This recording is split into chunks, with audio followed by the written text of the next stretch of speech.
Y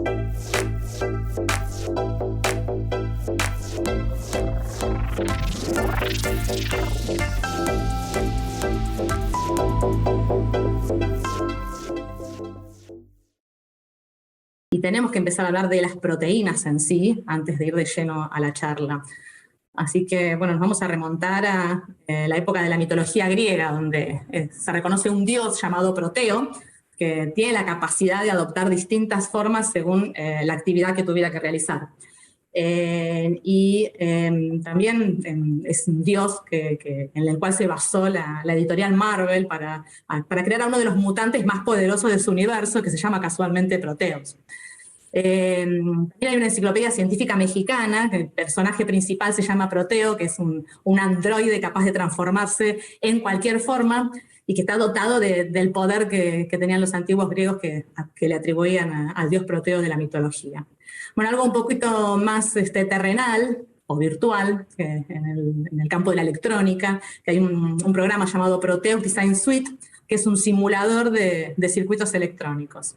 Bueno, ahora vamos a volvernos un poquito más académicos y hablar justamente de la palabra proteína.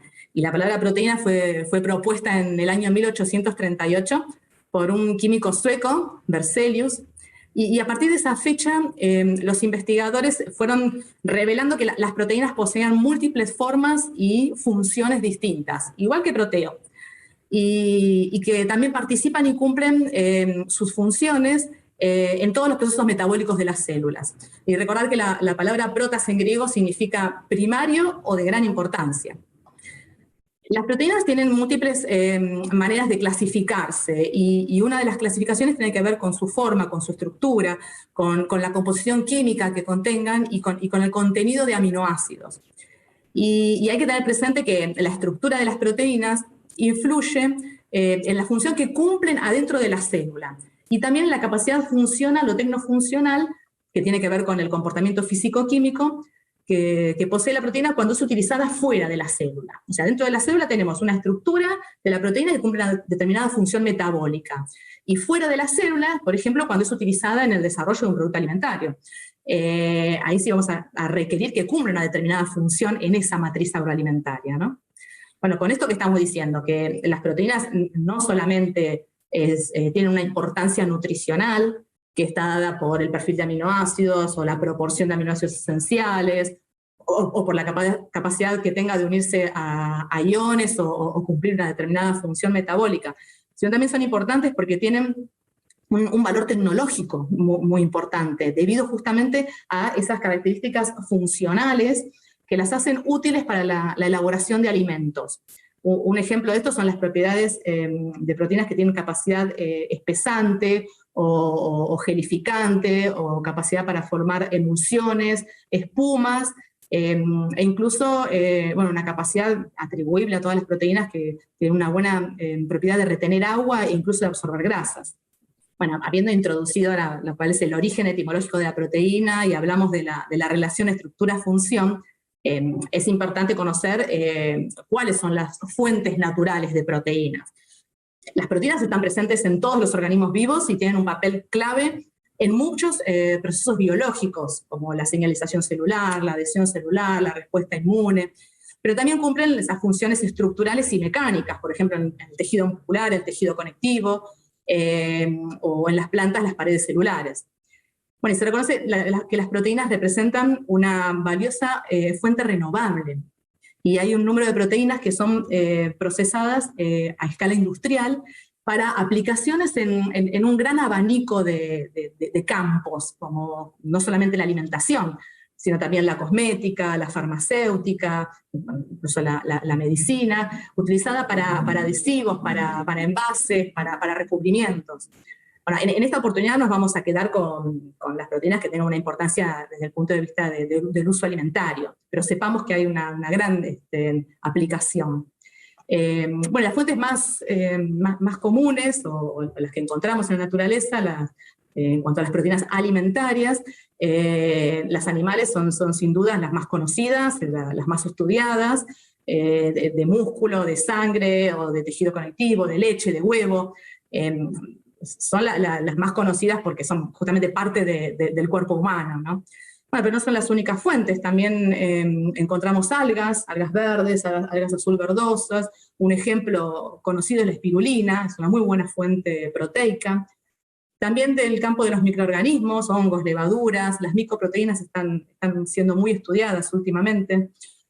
Los insectos como fuente de proteínas, Latinoamérica, varios países de Latinoamérica practican la entomofagia ya hace muchos años, y en la Argentina está empezando a estudiarse el aprovechamiento de proteínas de insectos también con fines alimentarios.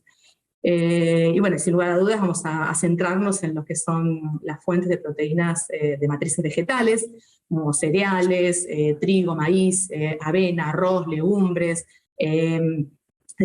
también tubérculos, lentejas, semillas oleaginosas, de algodón, de maní.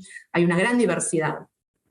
Bueno, y es en este grupo que nos vamos a enfocar, que para lo cual nos convocaron, y aparte porque es una tendencia. Ya es una tendencia el consumo de proteínas vegetales, ya es una demanda concreta del consumidor, no solo en nuestro país, a nivel mundial hay una tendencia muy importante del consumidor al consumo de proteínas provenientes de fuentes vegetales.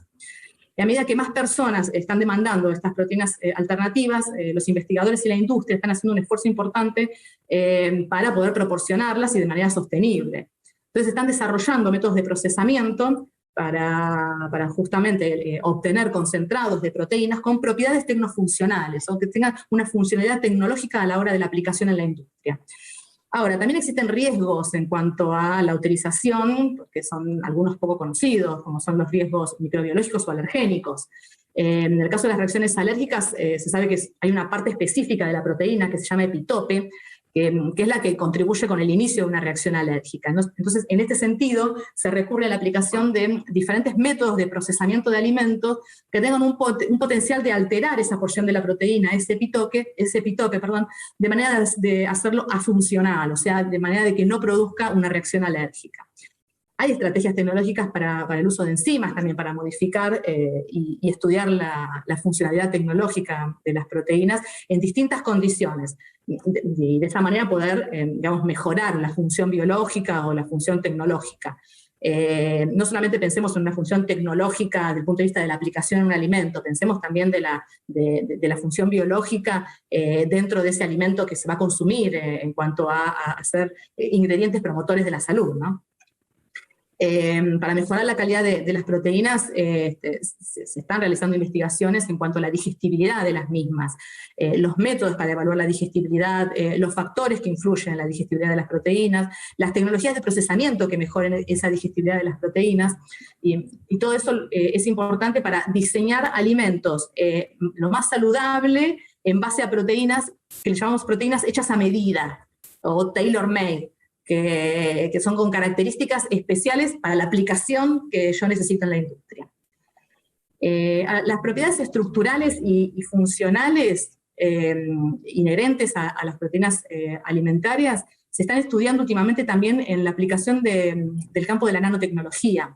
La encapsulación, protección y la liberación controlada de diversas biomoléculas pueden mejorar la biodisponibilidad y la permeabilidad debido a una mayor solubilidad y una mejor bioaccesibilidad de esos compuestos, ¿no? Bueno, la utilización de proteínas vegetales en la formulación de alimentos requiere tener en cuenta unos parámetros clásicos, bien básicos, como son la fuente proteica y la aplicación final. O sea, tengo que conocer de dónde voy a obtener esa proteína y para qué la voy a utilizar. Esas son las primeras preguntas que nos tendríamos que hacer.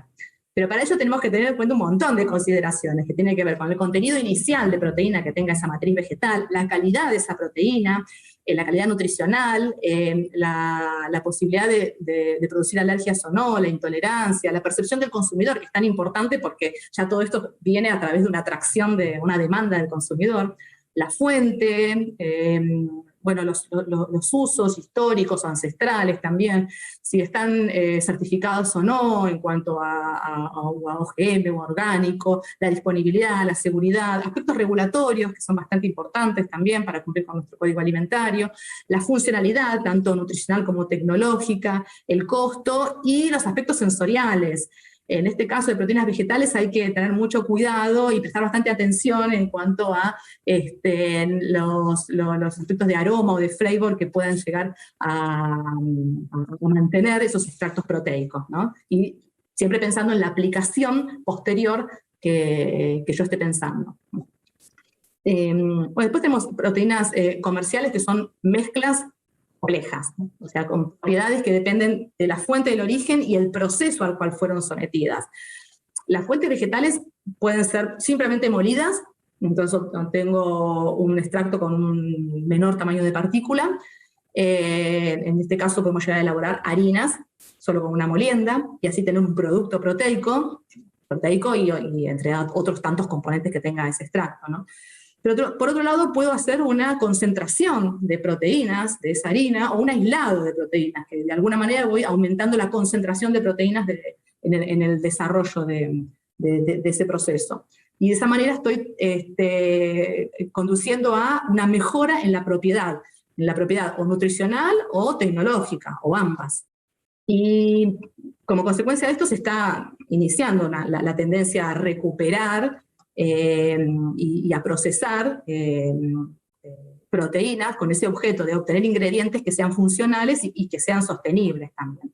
Ya tenemos un diagrama en lo que hace a muy general, a la obtención de una materia prima, una limpieza, una separación de las hojas, de los tallos, quedarme con las semillas, que esas semillas sean sometidas a una molienda. Esa molienda, en los casos que sean provenientes de oleaginosas, la extracción del aceite, que puede ser por uso de solventes u otras tecnologías limpias, no viene al caso.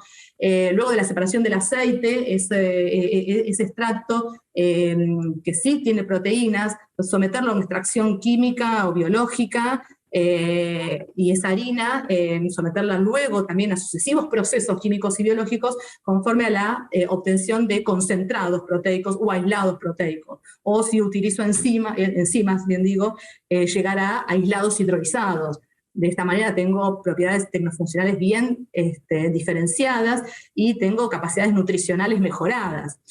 Y no tenemos que olvidar los coproductos que obtenga de ese proceso, los almidones, la fibra, los azúcares. Esos tendríamos que darle valor también a los coproductos para que en el costo me cierre a nivel empresa la utilización de ese proceso, ¿no?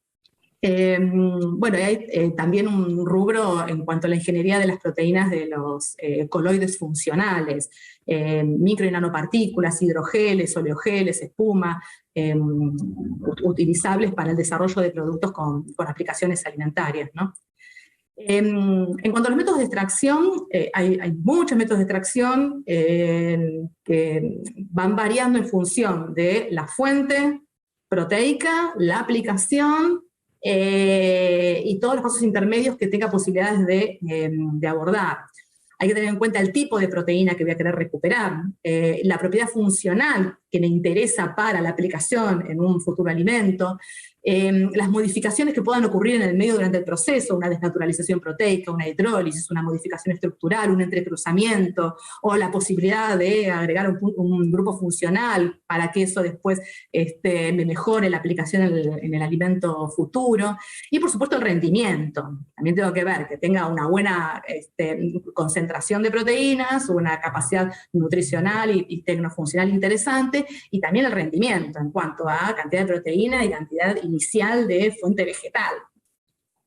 Por lo tanto, esto antes de la elección del método de extracción para utilizar, tengo que tener también en cuenta el tema de la parte textural, reducir el tema de las extrusiones, la textura que obtenga luego de los coproductos, del almidón, de la fibra, la presencia o no de los componentes antinutricionales. Debería tratar de reducir a lo largo de la aplicación del proceso los componentes antinutricionales. Tal vez estoy en alguna metodología que me concentra con la proteína los componentes antinutricionales, voy a tener que elegir otra cosa.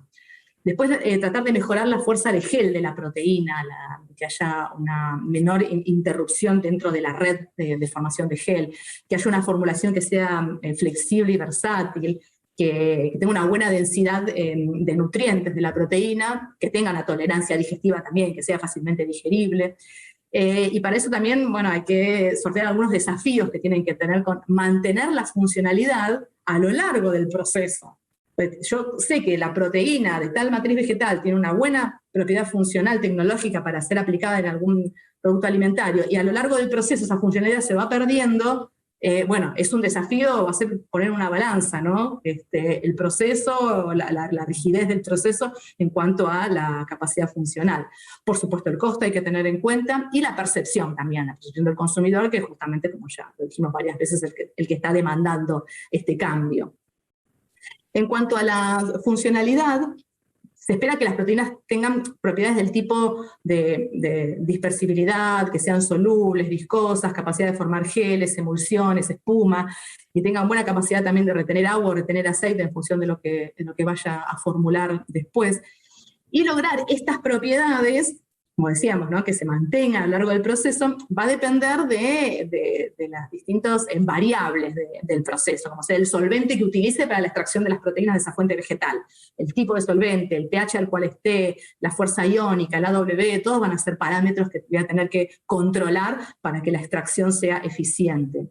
La temperatura, el tiempo, la presión, la fuerza y la concentración también, como siempre, como cualquier proceso de extracción. Y bueno, acá tenemos una lista de fuentes de proteínas vegetales que están ampliamente disponibles a nivel internacional.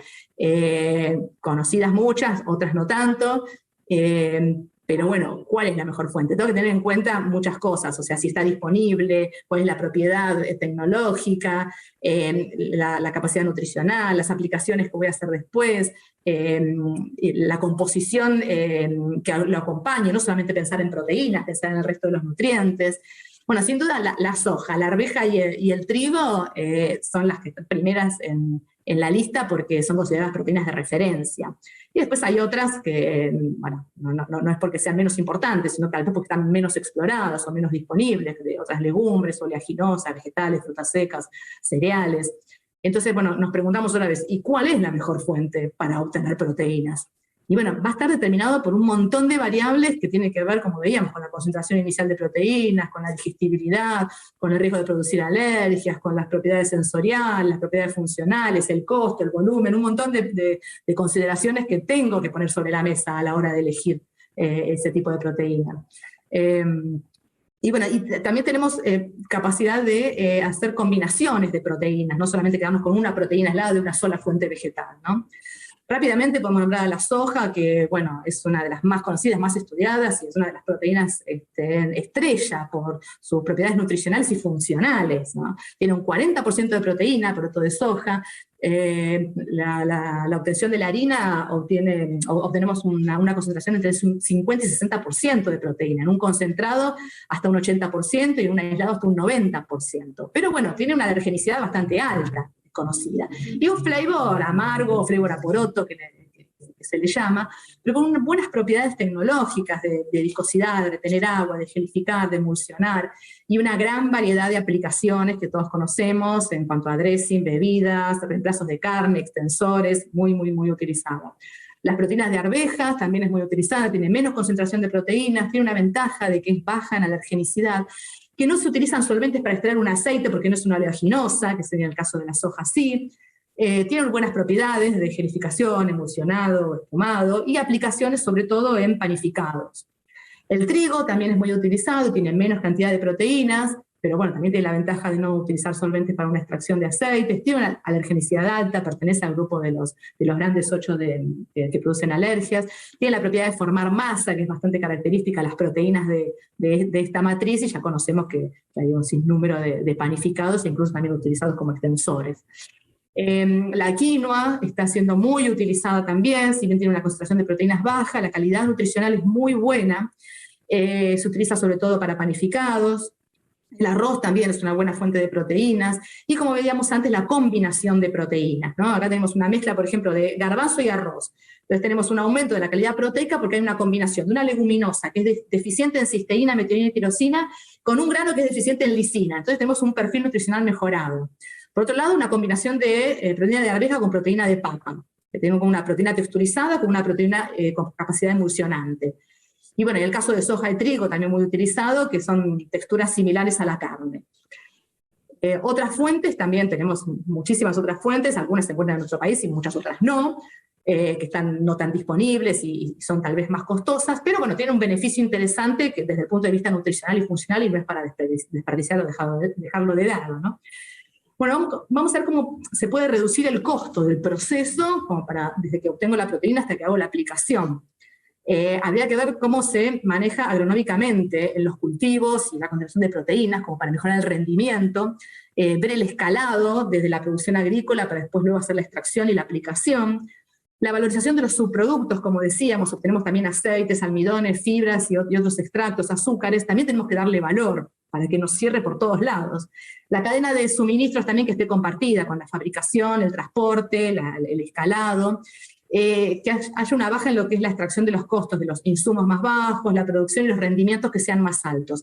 Y después lo de la producción localizada, que tiene que ver, bueno, de la granja, la etapa productiva y después la fabricación del alimento. O sea, que sea algo lo más territorial y localizado posible. De alguna manera eso hace que se reduzcan los costos, ¿no? Bueno, como conclusiones, acá tenemos para resaltar que hay muchas fuentes potenciales comerciales. El trigo y la soja son los líderes, la arveja está en crecimiento y muchas otras que veíamos recién también están estudiándose con mucha velocidad, digamos. Las proteínas comerciales son mezclas complejas, bueno, pero dan un valor multicomponente al resto de los extractos no proteicos, como el aceite o el almidón o los azúcares. Eso hay que tenerlo muy en cuenta también. Tener en cuenta también la optimización de la selección de la proteína, que va a depender de la funcionalidad, también el costo, y sin dejar de lado la percepción del consumidor. Después en el proceso en sí, que influye en la pureza de la proteína que vamos a obtener, en las fracciones que extraiga y también en los cambios estructurales que influyen en la funcionalidad. Resaltamos también que hay una falta de datos sistemáticos para comparar objetivamente la funcionalidad y también, como hablábamos antes, la digestibilidad de las proteínas. Y por último, tan importante que es que la propiedad depende de la fuente vegetal, del proceso y de las formulaciones. A menudo van a ser beneficios que se presenten cuando haya sinergia de proteínas de distintas fuentes, ¿no? Muchas veces cuando hablamos de este tipo de cosas aparecen las plantas muertas con síntomas y, bueno, nosotros ahí enseguida lo que preguntamos es si habían hecho alguna calicata en la chacra, ¿no?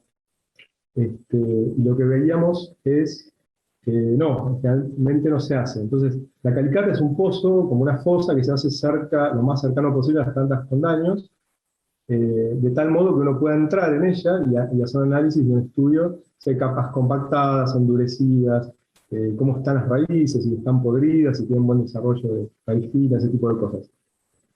Hay distintos tipos de calicata, pero se hacen a pala, básicamente. Y después se tapa, no es que es algo permanente. Sí tiene que quedar expuesta al sol como para que se oree bien y exprese las características exactas que tiene ese suelo.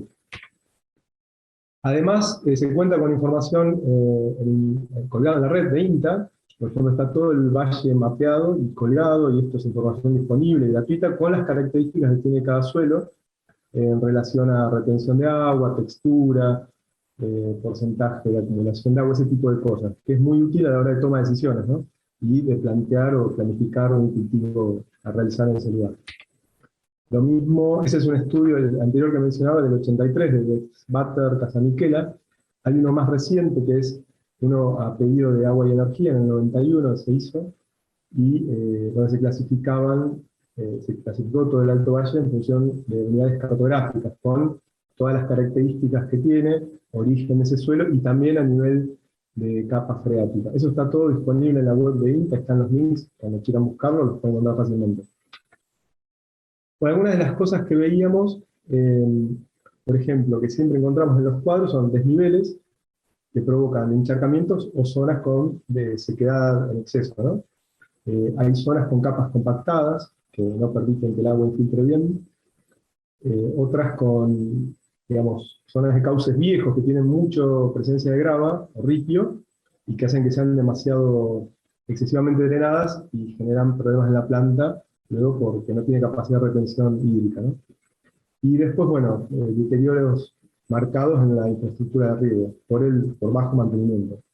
Esta es una foto tomada desde la sequía, desde el lugar del boquete, y se nota claramente la falta de pendiente que tiene hacia el cuadro. Entonces, para poder llegar el agua a regar, tiene que hacer una especie de mini embalse, se hace un charco grande, luego se regó el cuadro, ese charco queda permanente en la punta de esa cabecera, y termina infiltrando a la napa en forma excesiva y no deseada, ¿no?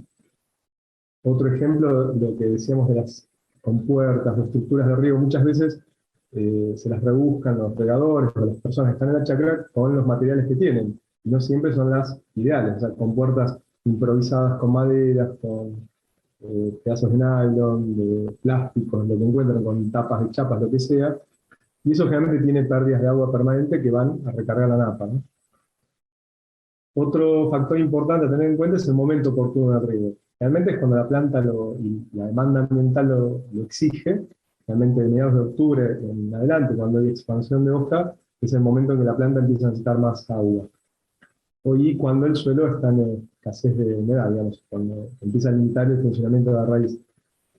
Pero bueno, normalmente cuando más se riega o genera más problemas en la planta es cuando hay un control, cuando se hace el control pasivo de heladas primaverales, que se riega de forma excesiva para garantizar la cosecha, lo cual es entendible, es un método ampliamente difundido y mayoritario en el valle, pero hay que tener muy en cuenta que eso va a generar un estrés acumulativo en la planta que después se va a traducir en ramas muertas, en hojas achicharradas, etcétera, ese tipo de cosas que después tal vez no siempre se lo asocia y no aparece en el primer año de esta práctica, ¿no?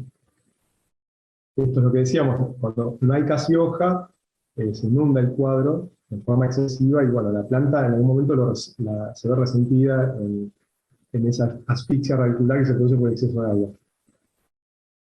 Después también puede ser que el agua sea aplicada en el momento oportuno, pero no en la dosis necesaria. Entonces muchas veces también vemos esto, a veces ni siquiera hay boquetes, se desarma directamente la sequía y entra prácticamente todo el agua al cuadro, se enlaguna y está días ahí, ¿no? Por más que la planta en el momento no lo manifiesta, a la larga termina acusando residuo de ese estrés. También, bueno, es propio de la ubicación de la chacra, hay zonas más problemáticas que otras. Ahora vamos a ver un mapa donde se muestra eso. La altura de la freática muchas veces en algunas zonas es permanentemente limitante y en otras no. Entonces hay productores que no tienen idea que esto ocurre y otros lo tienen muy presente. Y bueno, debería garantizarse siempre cultivos de frutales, una zona mínima de humedad que no esté en forma permanentemente saturada de agua, al menos de 1 metro, 1,5 metros, lo cual es difícil llegar, pero se puede también. Y bueno, el sistema de desagües y drenajes, en el caso que los tengan, que estén mantenidos, ¿no? No solo que estén, sino que estén bien funcionando. Por ejemplo, este es un estudio de la Dirección Provincial de Agua, una medición que hicieron durante 10 años de una red platimétrica que estaba en un momento funcional. Hoy algunos están funcionando y se siguen tomando datos, o sea que eso se puede solicitar tanto en los consorcios como en DPA, esa información que está disponible. Por ejemplo, se midieron las zonas donde permanentemente la napa está a niveles altísimos, o sea, por arriba del 1,5 metros, son las zonas rojas, y en las otras, bueno, en zonas que temporariamente están en ese nivel. Pero si de antemano ya sabemos que eso va a pasar en nuestro suelo por la ubicación de la chacra, sería muy importante tener en cuenta qué tipo de cultivo o de estructura de riego se va a diseñar en ese lugar, si no después sabemos que vamos a coexistir todo el tiempo con problemas, ¿no? Bueno, también las redes de drenajes y de acequias y desagües que tienen los consorcios, muchos de esos están cargados en mapas satelitales, o sea que se puede ver la ubicación de cada chacra y saber qué tan lejos se encuentra uno de algún desagüe o qué tan cerca está uno de la acequia principal, ese tipo de cosas que después, en el caso de llegar a necesitarse la construcción de alguna obra, dónde sería el tramo ideal a conectar, ¿no? Todos terminan en el río, pero bueno, hay partes que no siempre tienen buen nivel de drenaje. Por ejemplo, en estos casos que los desagües son comuneros, digamos, no pertenecen a la propia chacra, vemos en más de un caso que no están bien mantenidos, en otros que sí, son de la misma chacra tampoco. Entonces, cuando tienen demasiada presencia de malezas, de arboledas, espontáneas, ese tipo de cosas, hay que limpiarlos, profundizarlos, si no así, digamos, prácticamente no cumplen la función para la que están diseñados. En la foto de la izquierda se ve como una especie de cascada, ¿no? Que cae dentro de un desagüe. Eso es agua que va a parar al desagüe que vino desde el dique Cordero, transitó más de 50 kilómetros, no se aprovechó en la chacra y terminó en el desagüe. Es un despropósito, un desperdicio que en realidad además complica a la salud de la napa de esa zona, porque empieza a recargar, levanta el nivel del desagüe, que va a parar indefectiblemente a la napa.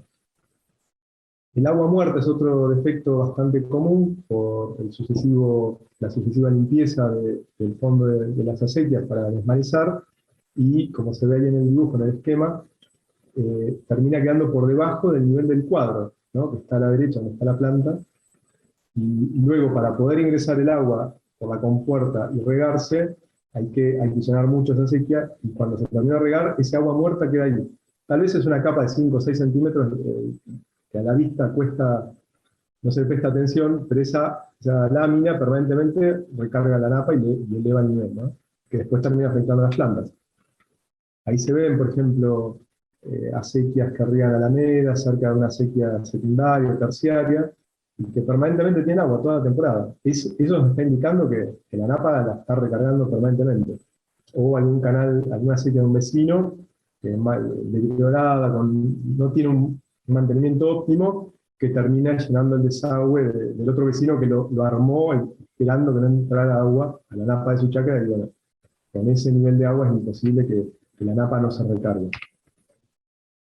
Algunas herramientas de medición que propusimos y construimos con productores fueron estas, como las de aforos en compuertas, en los lugares donde hay un desnivel suficiente que permita aplicar la técnica de aforo, viendo la diferencia de pelos de agua, aguas arriba y aguas abajo, con escalas de vinilo plástico impresos en casas de diseño gráfico, que es algo muy sencillo de hacer, muy económico y muy práctico.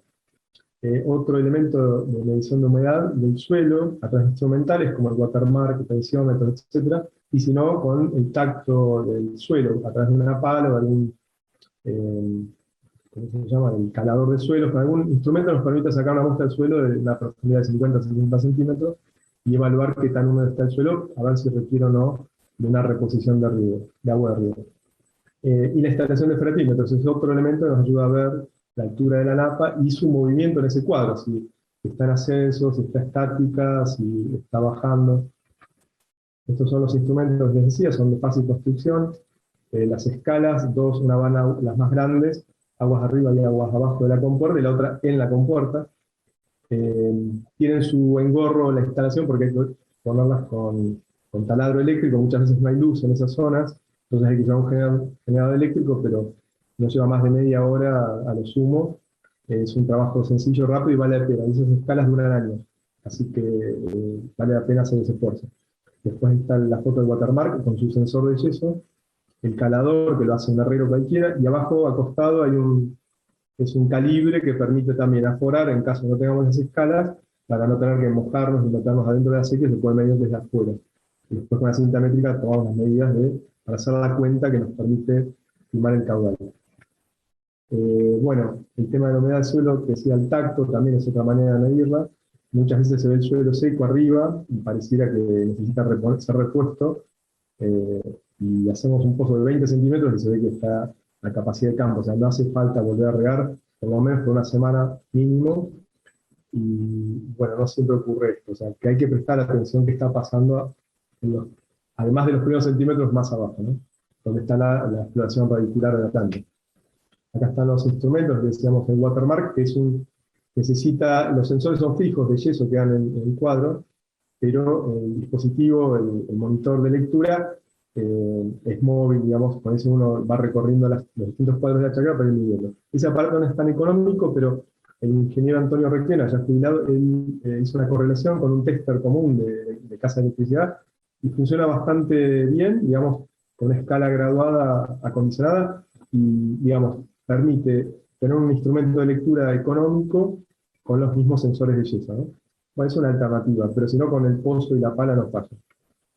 Ahí está lo que decía de las compuertas instaladas ya en las chacras. Ven que en una de ellas se ve el agua muerta en el fondo de la acequia, eso está recargando la napa indudablemente. Acá algunas muestras de cómo hicimos los feratímetros con flotantes, que fue un diseño también que propuso el ingeniero Antonio Requena. platímetro en esencia es un caño perforado que está enterrado a 2 metros más o menos de profundidad en el cuadro, que nos indica qué altura tiene la napa. Al tener un flotante con un émbolo dentro del caño, es de lectura directa, tiene como una especie de escala pegada que nos permite ver como una especie de semáforo de colores qué tan alta está la napa, ¿no? A veces están haciendo las acanaduras con una amoladora. Bueno, los diferentes elementos que componen son todos reciclados, muy económicos, o sea, no hay nada del otro mundo, cuesta instalarlos porque son caños grandes, entonces hay que hacer un pozo importante, pero una vez que está en D, no hace falta, no tiene ningún mantenimiento, salvo el cuidado normal de no chocarlo con alguna herramienta, y por eso se lo recomienda poner en la línea de plantación, no en la calle. Bueno, parte de las tareas que habíamos hecho, este proyecto anterior de brechas tecnológicas se llamaba, hicimos una red de parcelas de riego demostrativas en 5 chacras que iban desde Guerrico hasta Maiquén, y bueno, fuimos resolviendo una serie de cuestiones en base a los problemas que tenía cada productor. Algunos eran cola de canal, otros que no. Y por ejemplo, en algunos casos llegaron a disminuir el número de riegos en las épocas menos críticas, sobre todo fines de cosecha, o sea, a partir de marzo en adelante, que siempre daban el último riego muy abundante para que pase el invierno. Y haciendo seguimiento de estudio y viendo los problemas que tenían las plantas, llegamos a la conclusión de forma conjunta que por lo menos un riego estaba sobrando. En otros casos a lo que se llegó era a la conclusión que tal vez en lugar de darle todas las horas completas del turno que le asigna el consorcio, con menos horas de riego era suficiente. En otros veían, por ejemplo, cómo la napa, al tener el platímetro, variaba según él regaba un cuadro de una punta y se le levantaba el platímetro en la otra. Entonces empezaron a parar la antena, a prestar mucho más atención, o cuando el vecino regaba y él no había regado, se levantaban los platímetros. Entonces empezaron a asociar los problemas que tenían en plantas en función del riego. Otra de las ventajas de tener las escalas de aforo es al ingreso de la chacra se va a dar en forma concreta el valor numérico del volumen de agua que está entrando, que en general había una alta correlación entre plantas muertas o ramas muertas con el exceso de agua en el suelo, que lo pudieron visualizar y entender perfectamente, y en algunos casos cambió el método de riego, de inundar completa la calle o la melga a riego por surco, y mejoró muchísimo el comportamiento de esas plantas. Ahí se ven algunos de los trabajos en conjunto con los productores. Con la pala vizcachera o abolladora manual también se pueden instalar, siempre que no haya una capa endurecida, si no hay que recurrir a la fosa a pala, pero se hace una vez y después ya queda. Algunos de los productos del proyecto que quería mostrar, estos son los antecedentes. Toda esta información yo la paso rápido y la menciono nada más porque está toda colgada y subida a la página, si no siempre decimos que estamos los extensionistas y las agencias para acompañar a los productores en lo que necesiten. Esta información es gratuita, se puede descargar, está el paso a paso de cómo construir el platímetro con flotante. Después cómo medir con las escalas en las compuertas o con cinta métrica, cómo evaluar el volumen de agua que entra a chacra. Está todo publicado. Este proyecto, justamente contamos la experiencia del proyecto hay videos donde machacamos estos temas, unos cuantos, hay notas en el diario, hay audios, o sea que información disponible ahí a patadas, y bueno, y con gusto nosotros los podemos acompañar y seguir ayudándolos en lo que necesiten, y visitas a las charlas, todo ese tipo de cosas también. ¿Qué se podría hacer? Por ejemplo, una de las propuestas, en los casos que se aplique la rastra, que no en todas las chacras se hace, pero muchas sí, sobre todo con el control de defensa pasivo, que vuelvan al viejo cuadrante, que era un aparato pesado, no siempre está en todas las chacras, pero que permite dejar mucho más parejo el suelo, y que a la hora de regar el agua escurra mucho mejor y no se hagan encharcamientos. Entonces es una propuesta, una herramienta que a veces la chacra está media tirada, abandonada, y bueno, volver a usarla no estaría para nada de más, sobre todo si rastrean, ¿no? En otros casos, lo que hemos visto en chacras que son zonas problemáticas y no tienen problemas en las plantas. Bueno, ¿qué les recomendábamos? Bueno, le preguntábamos cómo hacían, y eran bordos altos, bien nivelado el suelo, el agua nunca está en exceso, escurre rápidamente por la superficie, llega a la punta rápido, y se da la lámina justa. Entonces uno puede ver que no hay agua por todos lados, que se desbordó, sino el agua entra rápido y se riega fácilmente ese cuadro. Entonces, digamos, darle más importancia a este tipo de cosas que tal vez no en todas las chacras se le da, y sobre todo a las chacras que tienen problemas, a veces el riego se lo minimiza o no se le da la debida importancia que necesita, ¿no? En algunos otros que tenían problemas también de mortandad de plantas empezaron a usar este tipo de cuestiones como revestimientos de plástico, de polietileno, o silobolsa, lo que tuvieran a mano, como para evitar la recarga de la napa, con el agua muerta, ese tipo de cuestiones, y notar un cambio importante, que tal vez no se puede revestir una sequía completa de una chacra, pero bueno, de a tramos, año a año, a lo largo de varios años, se puede mejorando esto. Incluso con los tocones debajo se revistió y funcionaba muy bien. El tema de mantenimiento de los desagües, la profundización, que el agua escurra, que circule bien, eso, sobre todo los comuneros, es un trabajo que se debe hacer en conjunto con los consorcios, pero también es importante que el productor esté involucrado, aunque él tenga pastura o tenga alguna actividad que tal vez no le afecte demasiado a la napa, si hay algún taponamiento o ve que el agua está estancada frente a su chacra. Bueno, trabajar en conjunto o con los vecinos o con el mismo consorcio para ver cómo se puede lograr que se evacúe ese agua, ¿no? Eso es fundamental. Las estructuras que están diseñadas para drenar lo hagan, y con un buen mantenimiento. Después, bueno, las obras de arte de riego, de infraestructura dentro de la chacra, hay chacras donde vemos que el riego se le da la debida atención, y a veces con más o con menos recursos, pero vemos unas obras impresionantes con revestimiento de cemento, con compuertas muy, muy bien hechas. En otras se las van rebuscando con los materiales que tienen, consolidando las acequias, con bolsas, como vemos ahí, con troncos, con lo que fuere, con tapones de cemento. O sea, se le da importancia al riego para evitar esos estrangulamientos, encharcamientos del agua muerta, ¿no?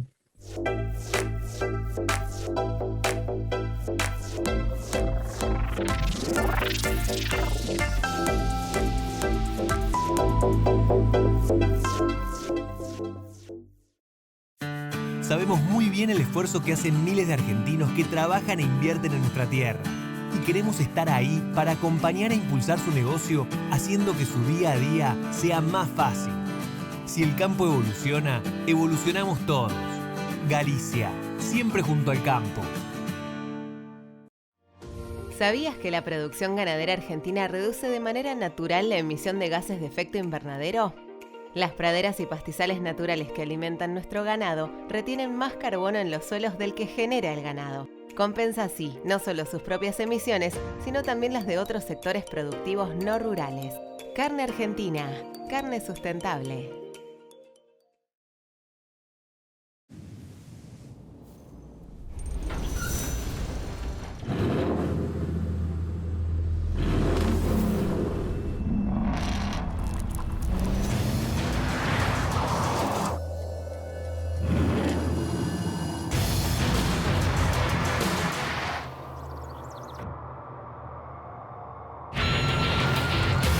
Amarok V6, la más indomable de las Amaroks. Volkswagen. Rotoenfardadoras Mainero, un negocio redondo, alta capacidad de compactación, gran productividad y el mayor rendimiento, con atador de hilo y red y sistema de cúter o tradicional. Hable hoy con su concesionario Mainero, tenga el mejor equipo, los mejores rollos y cierre un negocio redondo. Mainero. En todos los ambientes, con todas las tecnologías, nuestras 25 variedades de soja con genética elite te garantizan el máximo rendimiento, porque eso quiere decir DM, que nuestra soja da más. Elegí la tuya en donmario.com. Somos Jacto, desde hace más de 30 años en Argentina. Cada mañana tenemos un nuevo compromiso con usted en el campo. Somos especialistas en soluciones innovadoras para su negocio, ya reconocidos por productores de todo el mundo. Nuestras máquinas, equipadas con tecnología de punta, colaboran para aumentar la productividad y rentabilidad de su cultivo. Nuestro lugar es y será a su lado siempre, porque nacimos y evolucionamos oyendo. mejorando y creando nuevas formas de ayudar al profesional del campo. Estamos aquí por usted, hoy y todos los días que vendrán. Yacto, nuevos tiempos, nuevas soluciones.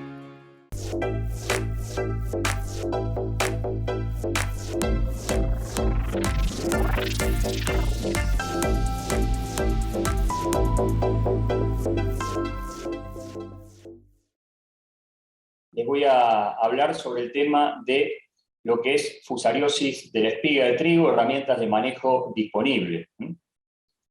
La fusariosis de la espiga en realidad la podríamos caracterizar en varias palabras, y utilizándolas como palabras claves. Es una enfermedad que tiene una ocurrencia esporádica, se da en un momento particular del trigo, cuando el trigo está floreciendo, antesis, y tiene que ver mucho con las condiciones de ambiente, alta humedad relativa ambiente y lluvias, temperaturas en torno a los 24-28 grados centígrados. También la fusariosis de la espiga la podemos caracterizar de acuerdo a un manejo. El manejo no nos asegura el control total de la enfermedad, y de hecho vamos a ver en adelante. Este manejo tiene que ver con lo que son rotaciones de cultivo. Podemos minimizar o atenuar un poco el problema de la fusariosis de la espiga. Tiene que ver con la presencia del rastrojo, es un hongo necrótrofo que se encuentra en los rastrojos, y muchos hospedantes alternativos, algunos hospedantes principales como puede ser el trigo y el cultivo de maíz. Y también es una enfermedad que se la caracteriza por afectar directamente a los granos, lo que es la calidad, provocando micotoxinas en los granos, es un hongo productor de micotoxinas, y finalmente afectando el rendimiento y la producción en el cultivo. En lo que tiene que ver con el manejo, un manejo que se puede hacer de la enfermedad es a través del control químico. Sobrevivencia de este hongo, de este patógeno. Es muy interesante toda esta serie de datos. Es un inóculo que está presente todo el año en malezas y en residuos de cultivos. Es un trabajo que se hizo a nivel de tesis. Después, también es interesante que se han encontrado los quimiotipos. Quimiotipos, hablamos de la producción de micotoxinas, el DON, que es el deoxinivalenol, y sus dos quimiotipos, que es el 15 y el 3-acetil DON, y nivalenol, son las toxinas que provoca el hongo, detectado en malezas. Eso es muy importante también, no solamente en trigo, sino también en malezas. La viabilidad del hongo en rastrojos de soja, 14 meses, estamos hablando de 1 año y 2 meses de sobrevivencia del hongo en rastrojos de soja, y hablamos de 1 año y 6 meses de sobrevivencia del hongo en rastrojos de trigo, cebada y centeno, por ejemplo. También es interesante saber hospedantes alternativos, 67 especies de malezas y 22 familias hospedantes de Fusarium graminearum, el hongo productor de fusariosis de la espiga, encontradas en Argentina. Es importante también saber que esta sobrevivencia de alguna manera se da por incremento de enfermedades sobre los rastrojos de maíz, y también por el cambio climático. Ese cambio climático ha derivado en mayores temperaturas y condiciones de mayor humedad. Y también que la rotación maíz-soja, trigo-soja, por ejemplo, una rotación que podría llamarse clásica, no inhibiría el ciclo del hongo. Entonces, cuando hablamos de manejo de la enfermedad, ahí tenemos que hacer este tipo de reparo. Esta enfermedad se la conoce como fusariosis de la espiga, golpe blanco o roña, tizón de la espiga. Fundamentalmente, como dije, es un hongo necrótrofo. Este hongo necrótrofo va a tener su origen en los restos de los cultivos anteriores, provocando u originando, mejor dicho, cuerpos de fructificación que se llaman peritecios. Esos peritecios, por humedad y temperatura, hacen que liberen las ascosporas. Esas ascosporas, que son las esporas primarias del hongo, van a llegar a lo que es las espigas en floración, en antesis, y a través de las anteras van a penetrar a lo que es el interior del gineceo, de la formación del grano en sí, y ahí provoca la colonización. En este momento al hongo se lo conoce con el nombre de Gibberella sea, es decir, la presencia del patógeno en los rastrojos, y es la producción de ascosporas lo que le da la posibilidad de generar la infección en la espiga. Pero luego el hongo también en la espiga genera colonización de la espiga y provoca otro tipo de conidios que se llaman macroconidios, y acá este patógeno toma el nombre de Fusarium graminearum. En el año 2012, la última epifitia en importancia, se dio una condición de mucha precipitación de septiembre a noviembre, y de alguna manera el hongo pudo también infectar espigas a través de la producción de macroconidios, pero en realidad lo hace a través de ascosporas. Como decía Germán, empleo el famoso triángulo de la enfermedad para esta enfermedad, un ambiente favorable, como puede ser un cultivo de trigo implantado sobre el resto de cultivo de maíz, en donde vamos a encontrar un hospedante susceptible, en este caso el trigo en antesis y con mojado de las espigas, y la producción de inóculo a partir de estos rastrojos, con esa producción de ascosporas. No solo de maíz, no solo de trigo, perdón, sino también de restos de maíz. Los daños que fusariosis de la espiga origina es colonización de las espigas, muerte de las espigas, las espiguillas, y también un impacto directo sobre los granos. Esto sería lo que es incidencia, es decir, el número de espigas afectadas en relación al número de espigas observadas, lo que es la severidad, es decir, la proporción de la espiga afectada, y finalmente lo que vemos en aquellos años en donde la fusariosis de la espiga es importante, es decir, mucha producción de granos achuzados con fusario, en relación o comparado con los granos sanos, ¿no? Entonces, los daños van a ser productivos, es decir, impacto sobre el rendimiento, disminuye el peso de 1000 gramos, disminuye el peso hectolítrico, va a tener un impacto sobre la calidad comercial y panadera, muy probablemente se incrementen el contenido de proteínas por ese achuzamiento de los granos, un daño de tipo nutricional por las micotoxinas que este hongo produce, importante para lo que es la alimentación de animales, incluso la seguridad alimentaria humana, provocando lo que es el deoxinivalenol y la cearalenona y el nivalenol, que son las 3 micotoxinas en importancia que este hongo provoca. Y finalmente va a tener un impacto de daños a nivel económico, afectando directamente el mercado de la exportación de granos. Y si hablamos de pérdidas, Estados Unidos, por ejemplo, en los años 93 a 2001, establecieron que se perdieron por culpa de esta enfermedad esta totalidad en millones de dólares. En China, por ejemplo, otro país muy afectado por fusariosis de la espiga, en 60 años se produjeron 29 epidemias, con pérdidas promedios en todos estos años, es decir, en esos 30 años, de 5 a 10% de impacto directo sobre la producción. Datos de Europa y Sudamérica, por ejemplo, se habla de 50 hasta 70% de pérdidas de rendimiento.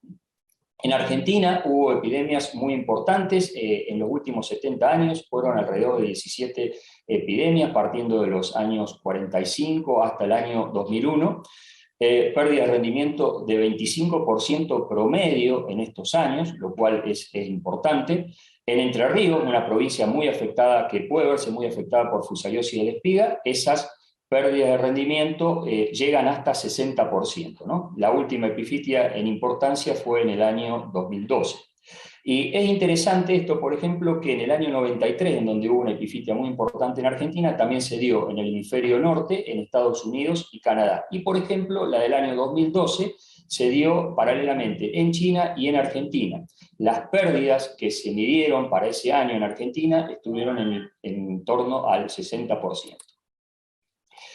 Fusariosis de la espiga de alguna manera se da de acuerdo a un gradiente. Las provincias más afectadas son Entre Ríos, lo que es el arco este de la provincia de Santa Fe y el sur, y el norte de la provincia de Buenos Aires. A medida que nos corremos desde el este hacia el oeste, las condiciones para fusariosis de la espiga disminuyen y por ende los ataques o las epidemias son menores. El manejo integrado de la fusariosis de la espiga lo represento de esta manera, un triángulo en donde en la base de ese manejo se asienta la resistencia genética.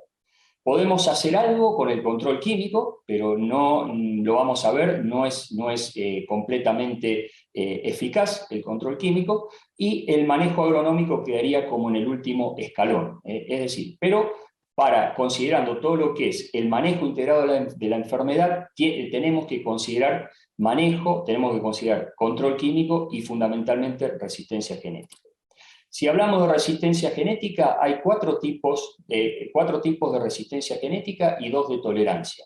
Una es a la infección inicial del hongo, la otra es a la dispersión de la enfermedad dentro de la espiga, ese es el tipo 2.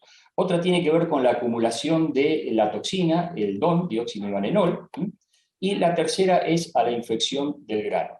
Y hay 2 tipos de tolerancia, que es a las altas concentraciones de micotoxinas, tipo 5, y tolerancias a la enfermedad tipo 6, que esto tiene que ver con el rendimiento de grano en espigas enfermas versus sanas. ¿Cuánto rinde teniendo a cuesta la enfermedad, ¿no?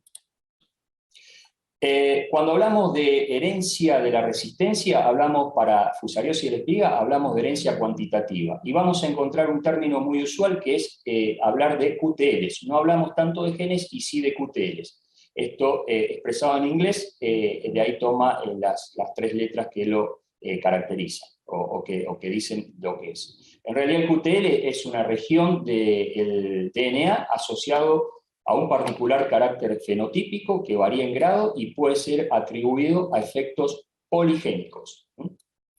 Esta herencia cuantitativa es inespecífica y horizontal, al menos en Fusarium graminearum y Fusarium culmorum. La agresividad y resistencia a fusariosis de la espiga son caracteres heredados cuantitativamente.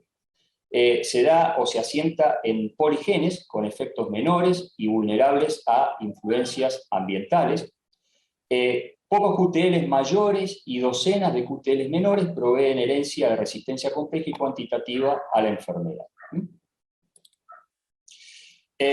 La severidad está condicionada por caracteres fenotípicos. Hay trabajos que indican que la severidad se ve reducida, tiene una correlación negativa, cuando tenemos materiales o cultivares de trigo con mayor altura y se varía un poco los días a floración.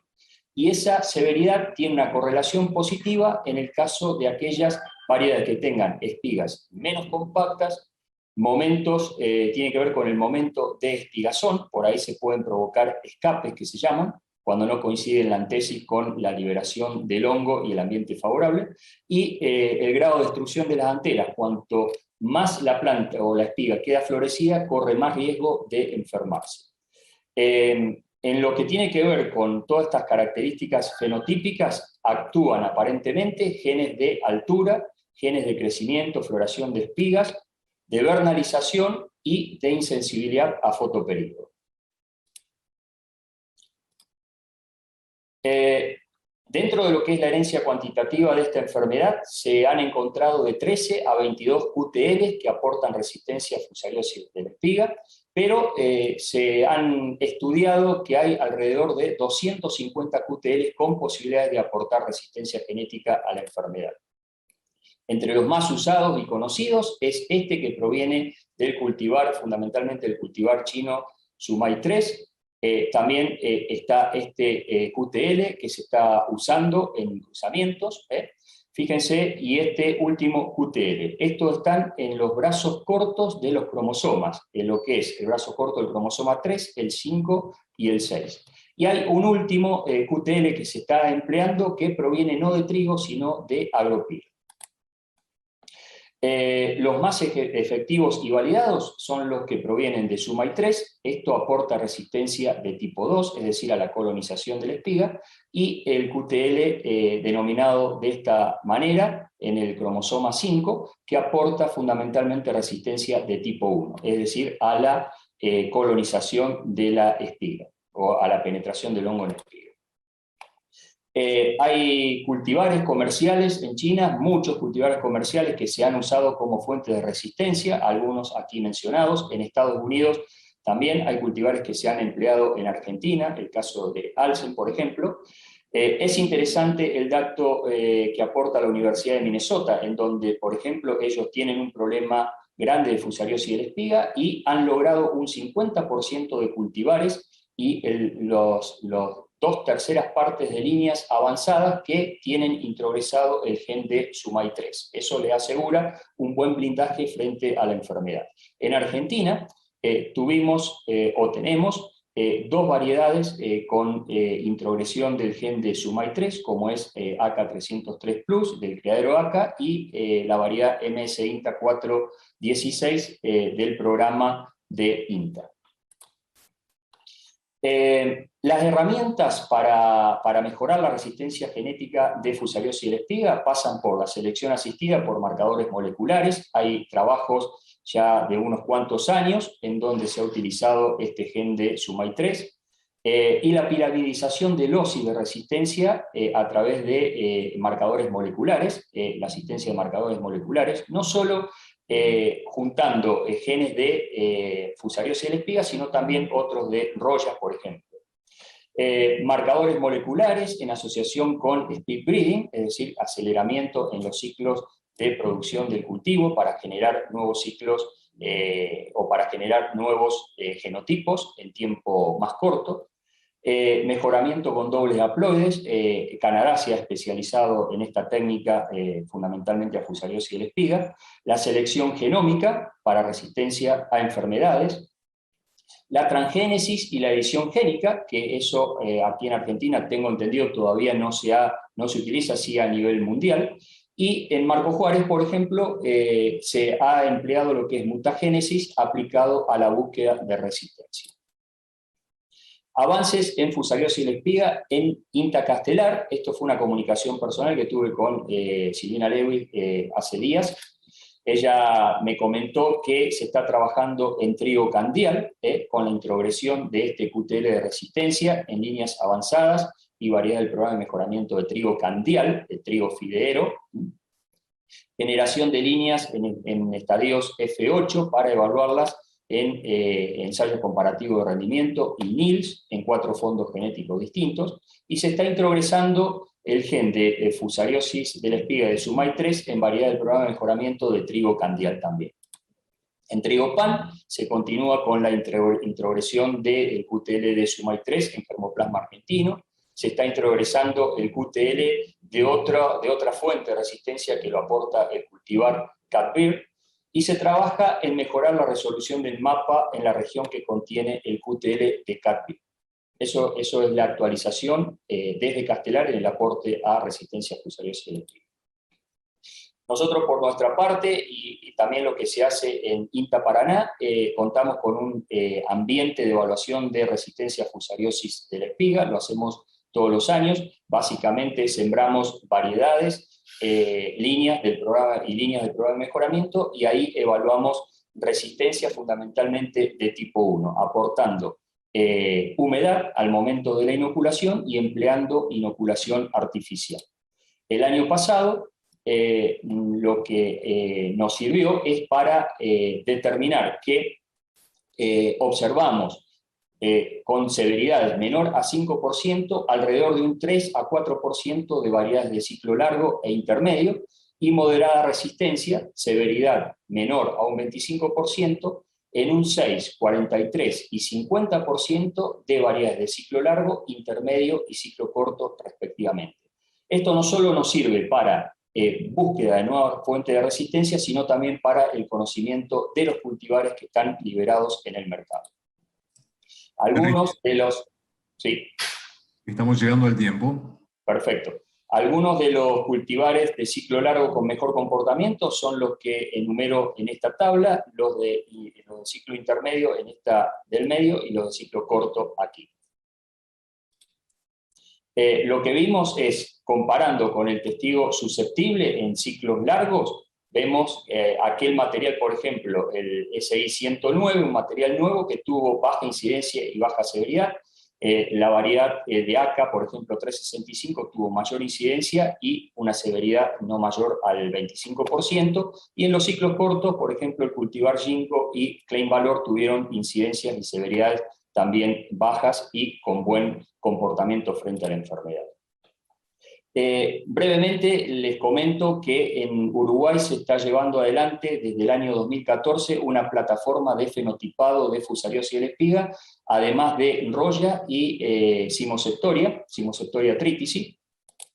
Un poco la información que se logra año a año es lo que está publicado actualmente, en donde se evalúan muchas líneas, más de 1.500 líneas, y ellos, por ejemplo, el año pasado llegaron o concluyeron que se eligieron de ese total de genotipos 245 líneas o variedades con baja enfermedad en grano y baja concentración de DOM. A su vez, bueno, como decía, se estudia también los tipos de resistencia frente a la presencia de micotoxinas. Nosotros contamos con una herramienta en Argentina que es el sistema de predicción de fusariosis de la espiga. Estos son modelos que originó en su momento Ricardo Moschini y hoy se está encargando Malvina Martínez. Esto está disponible en la página de INTA y nos da información de predicción de fusariosis de la espiga. Pueden ingresar a esa página y entrar a este sistema. Y finalmente, les hablaba del control químico. El control químico de esta enfermedad no se alcanza una alta eficacia con aplicaciones a campo, pero esto les quiero mostrar que realmente se puede llegar a lograr altas eficacias. Esto fue un esto fue un ensayo que hicimos en el año 2011, en donde evaluamos. Luego de haber inoculado las espigas, le aplicamos un fungicida y logramos altas eficacias comparando lo que es el testigo sin fungicida con el testigo con fungicida. Algunos de estos altas eficacias, es decir, una reducción en el 80% de las espigas afectadas, por ejemplo, para esta variedad, y por ejemplo, un 53% de la cantidad de espiguillas afectadas en espigas en esta variedad, fue posible hacerlo de una manera muy criteriosa, digamos, porque nosotros contábamos con el momento de antesis, la inoculación y ahí aplicado el fungicida. Fundamentalmente para el control químico, los principios activos que se deben utilizar son de las familias de los benzimidazoles, triazoles y triazolintironas.